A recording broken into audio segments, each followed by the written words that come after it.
So what to do if your husband or wife is having an extramarital affair? इसमें हम लोग देखेंगे कि अगर हस्बैंड और वाइफ दोनों में से किसी ने भी किसी के साथ एक्स्ट्रा मैरिटल अफेयर कमिट किया है तो उस पे क्या क्या ऑफेंसेस होंगे, क्या क्या प्रोविजंस होंगे और उसके थ्रू हम लोग कैसे उसका पनिशेबल ऑफेंस उसको प्रोवाइड कर सकते हैं, ये भी हम लोग देखेंगे। तो इसके बाद सबसे पहले हम लोग देखते हैं कि what is marriage. Marriage is in commitment.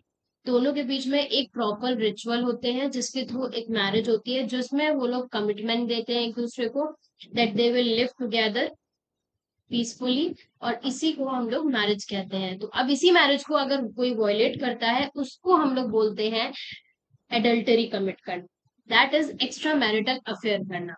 तो एक्स्ट्रा मैरिटल अफेयर के लिए हमें पता कैसे चलेगा कि क्या क्या हम लोग सामने वाले मतलब अपने एविडेंस प्रूव कर सकते हैं कि yes this is an extra marital affair. So evidence हम लोग उसमें प्रोवाइड कर सकते हैं कि birth of an illegitimate child, मतलब इसमें होता है कि एक बच्चा जो कि इलेजिटिमेट माना जाता है, जो कि एक प्रॉपर कपल जो कि मैरिड कपल है उनके थ्रू नहीं, एक थर्ड पार्टी जिसके थ्रू सेक्सुअल इंटरकोर्स हुआ है, that is an extra marital affair. और वो बच्चा इलेजिटिमेट है, वो बच्चा एक प्रॉपर उसका कपल का नहीं है, उनका सेक्सुअल इंटरकोर्स थर्ड पार्टी के थ्रू हुआ है and that is not valid, उसको बोलेंगे इलेजिटिमेट चाइल्ड। इसमें एक एविडेंस और है जो कि वेनरल डिसीज है। Venereal disease is sexual interaction disease, जो कि सेक्सुअली इंटरकोर्स करने से फैलता है, तो उसको हम लोग बोलते हैं वेनरल डिसीज के थ्रू हम पता कर सकते हैं। There are photographs, videos, messages and paternity test and various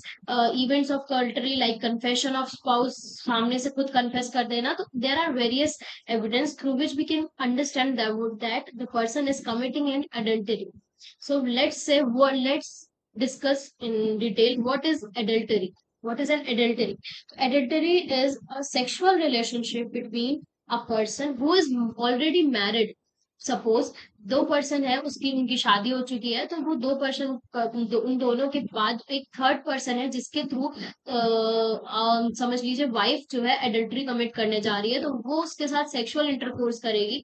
suppose husband है, हस्बैंड दूसरी किसी और की वाइफ के साथ सेक्सुअल इंटरकोर्स कर रहा है, rather than he know that the person is already married, उसके बाद भी उसके साथ एडल्टरी सेक्सुअल इंटरकोर्स कमिट कर रहा है, तो इसको हम लोग बोलेंगे adultery. Now let's come forward that इस क्या क्या प्रोविजंस हो सकते हैं, क्या क्या पोजीशंस हो सकती हैं, और हम लोग किसके थ्रू सामने वाले को पनिश कर सकते हैं if a person is committing an adultery. So there is section 497 जिसके थ्रू हम लोग समझेंगे कि if a wife is doing adultery और if a husband is doing adultery, so what are the offences and what are the punishments. If a man is doing adultery, okay, if a man is doing adultery under sections 497, sexual intercourse must be committed first of all of the husband with another wife who is already married, then only it can be said as adultery. Okay, so if us at the essential ingredients, the person must have knowledge or has reason to believe that the woman is wife of another man, and such sexual intercourse must not amount to offense of rape. Okay, and that वो क्या offense क्या amount करेंगे, that is the crime of adultery। और इसमें mains के rate case में they are punishable under section 497 with fine or imprisonment that can be extended to 5 years।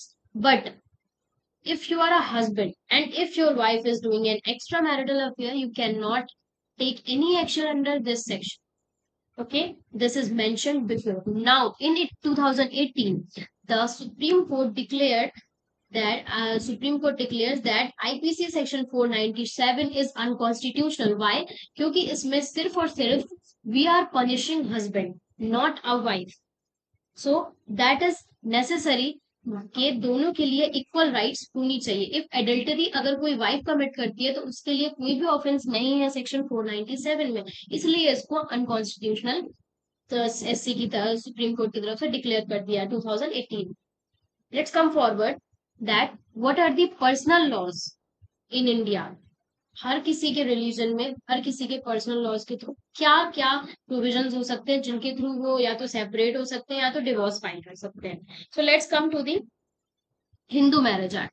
According to Hindu marriage act and the special marriage act 1954 के अंदर, अगर किसी person ने extra marital affair commit किया है, तो firstly वो डाइवोर्स फाइल कर सकता है.